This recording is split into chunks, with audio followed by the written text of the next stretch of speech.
disfruta mucho de ese día allí. Gracias, Echeverry. Está con nosotros también Gonzalo Cañete. Gonzalo, ¿qué tal? Muy buenas tardes, Antonio, ¿cómo buenas estás? noches allí. Buenas tardes. Bueno, ¿cómo has visto la decisión de Jerome Powell y sobre todo el discurso posterior, ese dot plot, esas previsiones económicas? ¿Qué puede esperar el inversor después de este movimiento y sobre todo de la opción de que esto no haya terminado de subir? Bueno, yo lo he visto magnífico, porque te estaba escuchando. Claro, decías tú, ¿de qué está pensando esta gente cuando incluso hablan de una subida de 100 puntos básicos? Se les va a la cabeza. Imagínate el impacto que puede tener, por ejemplo, a sectores altamente endeudados, como ya lo ha dicho él, que espera que evidentemente haya problemas en el real estate, en el sector de construcción, en el sector de vivienda, como es lógico, porque evidentemente es un sector que se ha desarrollado con unas expectativas de tasas de interés extremadamente bajas, más de 10 años con tasas de interés casi cero, y ahora están viendo que se aproximan con esas, esos amagos, se aproximan a un 6% de tasa de interés referencial, incluso por encima del 6% de tasa de interés referencial, lo cual tiene un impacto brutal. Pero creo que, en definitiva, digo que es espectacular el que haya dicho esto sencillamente porque no deja de ser otra cosa que ¿por qué no lo iba a hacer? Es decir, amaga con continuar con, jugando estas cartas de dejar la posibilidad de que pueda, si quiere, ¿por qué no la Reserva Federal ponerse dura? ¿Por qué no? ¿Van a ponerse duros? Sí, podemos ponernos duros, podemos incluso llegar a subir hasta un 1% la tasa de interés desde donde estamos ahora, o sea, más del 6% tasa de interés referencial. ¿Y por qué lo van a hacer? Porque Wall Street está subiendo. Es decir, porque llevamos 3 semanas en las que teníamos desde Nasdaq despuntando hasta Standard & Poor's, que por fin sobrepasaba los 4.200 puntos. En ese escenario, ¿por qué no? Si prácticamente trabajan para Wall Street, es decir, esta gente lo que estamos viendo es que la política que se va desarrollando, el discurso que se narra, es conforme a cómo vaya los números y la liquidez dentro del sistema financiero estadounidense, dentro de Wall Street, que es un monstruo con patas, que es un mercado que mueve, la bolsa de Nueva York mueve muchísimo más dinero que todo el mundo, el planeta entero, juntos en activos financieros. Por lo tanto, yo creo que lo que hacen es simplemente seguir mostrando músculo y manteniendo la postura de que si quieren se pueden poner duros para que, dado que Wall Street está ahora mismo en positivo, dado que estamos viendo que llevamos 3 semanas consecutivas de subidas y que volvemos a recuperar niveles buenos, empezamos a sincronizarnos con el mercado europeo, y demás, pues vamos a aprovechar este contexto para ponernos duros sin tocar los tipos de interés, porque ha hecho una pausa al fin y al cabo. Lo que pasa es que deja abierta la puerta a que se puedan seguir subiendo tipos e incluso lo que tú has comentado. Dice que, las bajadas de tipos de aquí a 2 años, como poco, ¿no? Entonces, no esperan que haya bajadas de tipos de interés al menos en 2 años y este tipo de cosas. Yo creo que, en definitiva, lo que están dando es un mensaje de dureza para el mercado, porque así no hay que reconocerlo. Lo que hacen es dejar la puerta abierta a que si las cosas se ponen complicadas, partan desde una posición mucho más dura. Es decir, parten desde la base de que dijeron que podían subir tipos, dijeron que no se iban a hacer recortes de los tipos de interés actuales al menos en 2 años. Si las cosas se ponen muy feas, cambiamos de postura y por lo tanto nos mostramos mucho más complacientes y damos estímulo al mercado, porque de lo contrario el mercado se queda inmunizado contra que es, Gonzalo, lo que saben hacer, ¿no? Exacto. Que en última instancia es lo que saben hacer. Montar un quantitative easing te lo montan en 3 minutos. El problema es lo que están haciendo ahora.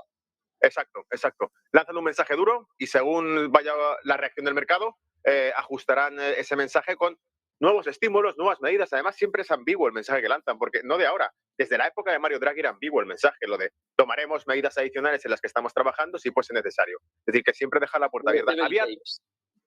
100%. Y había 2 razones por las que podían subir tipos o dejarlos como estaban.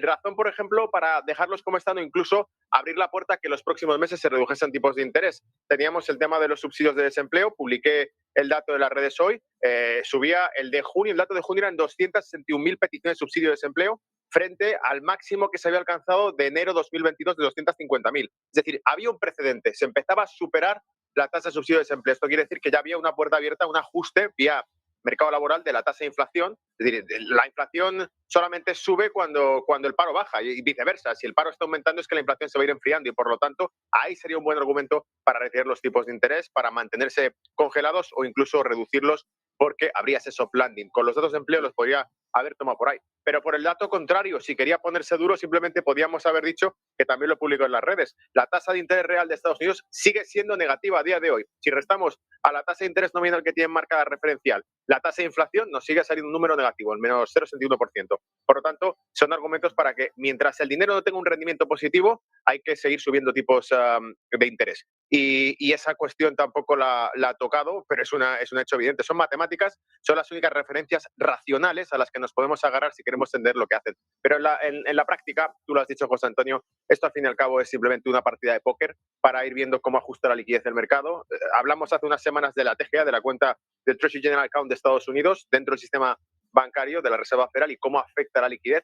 Y está por ver que eso afecte, porque eso ya afectó en 2011. Es decir, ese ajuste, ese aumento del techo de deuda, lo que va a hacer es drenar liquidez disponible dentro del sistema interbancario estadounidense para que puedan reflotar el saldo de la cuenta pública, para que puedan seguir gastando dinero y despilfarrando dinero, pero a costa, evidentemente, de la liquidez del sistema, que traerá, por supuesto, una corrección en el mercado o una escasez, un aumento de los tipos de interés en los repos, todo esto. Dice Powell que espera, incluso que cree que hay un camino para reducir la inflación al 2% sin destruir el empleo, la cuadratura del círculo. ¿Tú crees que nos lleva de cabeza a una recesión, pero bueno, contra el muro? Yo creo que está jugando a lo que jugaba Alan Griezmann, está jugando a ser Merlín, es decir, está jugando a tratar de controlar el mercado, a tratar de controlar Wall Street, a complacer a Wall Street, mientras que la economía real no se resienta. Es casi imposible, de hecho estamos caminando hacia la estupidez, en el sentido de que tú no puedes contener las variables macroeconómicas en la economía real, mantenerlas estables y al mismo tiempo satisfacer los intereses de liquidez de Wall Street. Así que al fin y al cabo el cordero aquí yo creo que es la economía real, es el poder adquisitivo del ciudadano que se ha ido depreciando desde casi la crisis de 2008 hasta ahora, no ha vuelto a recuperarse en muchos términos reales. En términos nominales sí, por supuesto, porque inflan dinero, en eso son magos, ¿no? Ahí está la magia de Berlín, ¿no? Y de este señor, ¿no? Del mundo de Oz, de darle a la máquina y empezar a fabricar dinero de la nada, pero son siempre cifras nominales. Cuando nos hablamos de términos reales, la calidad de vida, el poder adquisitivo del ciudadano no se recupera con respecto a años anteriores y eso es un hecho más que evidente. Por lo tanto, es el sacrificio, el degollar la vaca, ¿no? para mantener a Wall Street con vida. Y esto, al fin y al cabo, creo que también fue la pantomima del Silicon Valley Bank. Esa crisis de liquidez bancaria que se produjo en Estados Unidos me parece que era la excusa perfecta, porque al fin y al cabo no puso en riesgo a los grandes grupos financieros. JP Morgan, al fin y al cabo, salió adquiriendo nuevas firmas financieras comerciales, como dijimos en los platos de negocios que podría ocurrir, en réplica a la crisis de 1907. Ocurre exactamente lo mismo, es una jugada maestra, se consolida el poder dentro del sector financiero estadounidense, pero claro, el ciudadano sigue quedándose con cara de idiota viendo cómo sus ahorros se van consumiendo. ¿Qué hace el inversor, Gonzalo? ¿Entra en el mercado o hay una trampa ahora mismo en el mercado con una parte diciendo ya esto está en tendencia alcista? ¿Es la trampa final para que el inversor, el retail y el institucional, que no han estado entrando en estos 6 meses, terminen por entrar y caigan en la trampa definitivamente? José Antonio, yo hace unos meses cuando me hiciste esta pregunta dije lo mismo. Yo sigo pensando que es una trampa. Lo han llamado el mercado alcista más odiado de la historia. Yo creo que es por una razón muy concreta, porque no vemos tampoco que existan datos reales que permitan que esto siga, el show siga funcionando, se siga manteniendo y por un lado u otro se va a acabar rompiendo. Ya sea porque se consume el ahorro y se sigue alimentando el consumo a través del crédito, ya sea por los shocks que se produjeron, que nos trajeron estas tasas de inflación, las crisis en los suministros, la contención de la oferta y de la propia demanda durante la época del COVID. Todo este tipo de cosas son traumas muy severos que afectaron la estructura económica. Estamos viendo, lo habéis mostrado en vosotros en negocios tuve 1000 veces ya, la cantidad de oficinas vacías en Estados Unidos, el ratio que se ha disparado de oficinas vacías que tienen tanto leasing como crédito para adquirir este tipo de inmuebles. ¿Qué va a pasar con los activos en este tipo de mercados y cómo va a repercutir eso? Porque se prende la mecha, pero tú nunca sabes hasta dónde va a llegar el efecto de la explosión, porque un sector contagia a otro, son colaterales unos de otros. O sea que, al fin y al cabo, yo desde luego soy muy precavido. No quiero decir a nadie qué hacer con su dinero, pero desde luego yo mantengo una visión bastante más precavida, mucho más conservadora en estos momentos. No lo he hecho nunca. O sea, quien siga los análisis que he ido publicando durante años siempre han sido análisis mucho más de tomar riesgo, ¿no? de actualizar, pero en este caso estoy siendo mucho más conservador. Veo los activos de rendimiento más estable y de activos reales subyacentes, los que son más sólidos, más reales, y dejémonos de historias, porque esto, desde luego, lo que tiene pinta es de ser una especie de experimento monetario, como ya lo definieron, el más grande de la historia, ¿no? El ver hasta dónde acaba todo esto, pero claro, no tiene tampoco pinta de que pueda terminar bien porque no deja de ser un experimento. Muchísimas gracias, Gonzalo, por todo ese análisis. Buena tarde, buena noche allí, buen negocio. Igualmente, José Antonio, gracias. 3:41 aquí en Manhattan, en Nueva York, donde hemos visto esa decisión de la FED, pausa, pero lo de pausa total que se esperaba, nada de nada, de la Morena, que está moviendo la actualidad. y sobre todo cómo vamos a vivir este cierre de la sesión en Wall Street de La Morena. Bueno, buenas tardes, buen negocio desde aquí, desde Manhattan. Gracias, buen negocio, con muchas mejores vistas de las que tenemos nosotros. Gracias, José Antonio, como siempre, por todo esto, por el programa y por cómo venimos arrastrándonos en realidad igual que el mercado sin saber muy bien dónde asirnos en determinados momentos. Bueno, se preveía movido y movido ha sido, aunque en realidad no se ha salido mucho de los rieles que marcaba el propio mercado, como venimos analizando, a pesar de estos movimientos.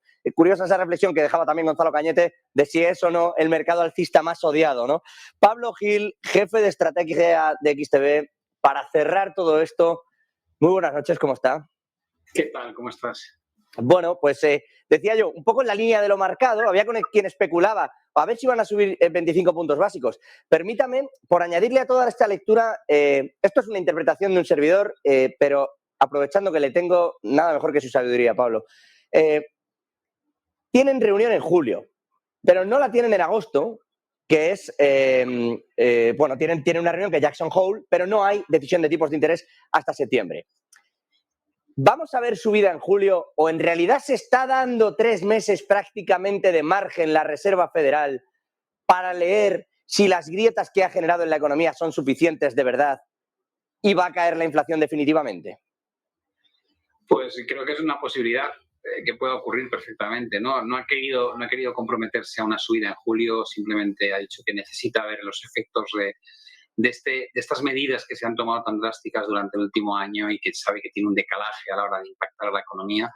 Y no sería raro, ¿no?, que manden un mensaje. De hecho, han hecho algo parecido a lo que se podía esperar. Mandan un mensaje muy hawkish desde el lado, muy agresivo desde el lado de que faltan 2 subidas de tipos, pero luego no te dicen más que durante 2023, ¿no? En 2023 todavía es muy largo, con lo cual podrían dejarlo para septiembre y la última cerca de fin de año. No habría ningún problema con eso. Creo que va a depender muchísimo de los datos que puedan salir. Tendrían que salir datos a lo mejor muy agresivos en julio para que quieran hacerlo ya efectivo en una subida de 0,25. Y el mercado yo creo que no se termina de creer. O sea, no se ha creído nada desde hace mucho tiempo, ¿no? De cuando la FED decía que iba a llevar los tipos aquí, el mercado no se lo creía. Y hace 2 meses o 3 meses, cuando mirábamos la curva de tipos implícitos, el mercado cotizaba 2 bajadas de tasas de interés, que es evidente que no van a ocurrir, ¿no? Después hemos pasado de ahí a no cotizar bajadas de tipos de interés en 2023 y ahora la FED te dice voy a subir 2 veces más y yo creo que el mercado dice, pero el mes que viene, y te dice, no, el mes que viene no seguro al menos, y dice, pues entonces no te creo, ¿no? Porque de aquí a 3 meses es, a ver, habéis cambiado de un nivel de 4,1 a 4,6 en un trimestre, pues a saber lo que opinas en septiembre, ¿no? Con lo cual tiene cierta lógica. Entonces el mercado es, o me dices que me vas a castigar ahora con una subida ya, en cuyo caso reacciona negativamente, o si lo que me dices simplemente es que puede ocurrir más adelante, a saber si es cierto y yo sigo con mi dinámica positiva, ¿no? Yo creo que esa es un poco la lectura de lo que hemos visto, esa reacción primero bajista y luego cuando no dejaba claro que estuviese garantizada la subida en julio, el mercado recuperaba buena parte de lo que había caído. Gráfico que justo lo estábamos poniendo a su lado, no sé si lo veía, de esa caída que efectivamente comenta, prácticamente vertical, cuando dice, bueno, ahora hay pausa, pero en julio va a haber subida, porque si mirábamos ese gráfico de puntos, ese dot plot, en realidad se veía que hasta el 5,6, leñe, nos queda casi medio punto porcentual, aquí va a haber todavía salsa y caída, y luego, bueno, a lo mejor en julio no, y a lo mejor cambiamos de opinión, y entonces vuelta a esa subida, pero no me quiero poner conspiranoico, pero vemos tantas veces esta barrida en cortos, cada vez que sale Jerome Powell, no hay nadie detrás, ¿no, Pablo? No, yo creo que a mí antiguamente me decían que éramos los institucionales, ¿no? Los que cuando yo gestionaba pues el fondo de 500 millones de dólares me decían eso de es que los fondos grandes, es que los bancos de inversión hacen esto. Digo, vamos a ver, cuando tú llegas a una reunión de un banco central y estás gestionando una cartera de 500 millones de dólares, lo último en lo que estás pensando es en el retail trader o el trader minorista. Estás preocupado por tu cartera, por interpretar correctamente lo que dice Powell, que no te haga el lío Goldman, es decir, estás en otra batalla, no estás en la batalla de los minoristas, con lo cual esa percepción que tienen muchos traders ¿no? particulares de, no, es que me hacen saltar los stops. Digo, no, los stops saltan para todos, para ti, para las casas de inversión grandes, para los fondos de inversión, para los planes de pensiones, digo, para todos los gestores. No te creas que hay alguien que te está vigilando con una cámara, eres la última preocupación de un gestor grande. 2 preguntas, Pablo. Una en lo referente a qué va a pasar, es decir, sin bola de cristal, pero decía Powell, siguen esa idea un poco del Goldilocks, ¿no? Él ya dijo en la anterior reunión, soy el único de la Reserva Federal que cree que no va a haber recesión. Lo dijo así abiertamente, como si le hubieran pedido que lo dijera, como diciendo, que los demás vamos cubiertos. Pero, ¿crees que de verdad va a aguantar el mercado laboral y que van a alcanzar ese 2% como ve Powell? Eso por un lado. Y por el otro, las grietas que decimos que hay en la economía, cuando vemos quizá algo más micro, ¿no? Que si las ventas de vehículos, que si, bueno, otra serie de referencias que hemos ido enseñando aquí y que claramente hablan de momentos de crisis en las comparativas de esas gráficas. ¿Crees que hay un problema real en la economía por detrás? Bueno, yo creo que hay muchos problemas, ¿no? Hay un modelo económico que no funciona, que es evidente, que está sustentado en endeudamiento. De hecho, las últimas 2-3 preguntas que ha habido, una de ellas era sobre la situación insostenible desde el plano fiscal. Porque es verdad, ¿no? Y dices, bueno, estás siguiendo un camino en el que cada vez te endeudas más, gastas más de lo que ingresas y no creces más. De hecho, el crecimiento a largo plazo que plantean es 1,8. Es por debajo de lo que solían mantener hace una década, ¿no? Cuando no estaban tan endeudados. Por tanto, dices, bueno, la pregunta es, ¿crees que va a haber una recesión? Sí, claro que va a haber una recesión. ¿Por qué? Digo, por varias razones muy sencillas. Una, porque subir 500 y pico puntos básicos los tipos de interés en una economía tan endeudada, creo que va a pasar una factura tremenda. Segundo, porque no estamos viendo ese daño todavía gracias a las políticas fiscales ultra expansivas que se llevaron a cabo junto a la política monetaria tremendamente expansiva, y todavía se está gastando parte del dinero del último paquete que aprobó Biden en 2022 y hay gasto público. Es decir, pero cuando todo esto desaparezca, que desaparecerá, veremos realmente cómo se defiende la economía americana con estos niveles de tipos de interés. Yo creo que la crisis bancaria es una muestra de que no está preparado el sistema, igual que los unfunded liabilities que hay en los planes de pensiones. Puedes hacer un bailout a todo, porque a los bancos les han hecho un bailout. No vendas tu cartera a pérdida, descuéntala aquí y yo te doy dinero, como si estuvieses descontando a precios de entrada, ¿no? Eso es increíble y nos parece normal, ¿no? Y además garantizo prácticamente cualquier cuenta, aunque sea superior a $250,000, que era lo que cubría el depósito de garantía, ¿no? en Estados Unidos, con lo cual nos hemos acostumbrado a esto. Hay un problema y sale alguien con la capa de Superman, mete ahí el dinero que haga falta y lo financia, pero no arregla el problema, financia el problema, ¿no? Se paraliza la economía y financian el consumo. Mandan cheques a base de endeudamiento. Entonces, yo sí creo que lo que estamos viendo es algo que llevo viendo pues casi 40 años, ¿no? Que es los bancos centrales generan burbujas y los bancos centrales pinchan burbujas y lo hacen por no ver los problemas. En 2018 nos decían que no había un problema con la subida de tipos y la retirada de estímulo monetario hasta que la bolsa baja más de un 20%, y entonces hacen todo lo contrario. Dejan de subir tipos, empiezan a bajarlos en 2019 y además compran letras del Tesoro, que es un QE4 encubierto. Actúan excesivamente agresivos en la pandemia y luego no ven llegar la inflación y dicen que es transitoria, y para cuando quieren actuar la inflación está por encima del 9%. Empiezan subiendo los tipos a un ritmo como no ha habido nunca, no hay precedentes de una subida tan rápida, ni siquiera en los años 80, con lo cual dices, y ahora crees que con esa subida y retirando además liquidez y drenando posición en deuda en tu balance, vas a salir de esto creciendo entre un 1 y un 1,1%, cuando la media a largo plazo es 1,8%. Me estás diciendo que básicamente no ves más de un 0,8% de impacto en la economía, teniendo en cuenta que vas a subir 550 puntos básicos los tipos de interés en año y medio, en una economía más endeudada que de lo que ha estado jamás. No sé, es un mundo utópico, ¿no? Yo no me siento cómodo. A mí cuando me dicen, no va a haber, digo, perdóname que lo dude, claro que creo que va a haber. Igual que pensaba que iba a haber inflación cuando decían que no iba a haberla, ahora pienso que va a haber recesión cuando te dicen que no va a haberla. Y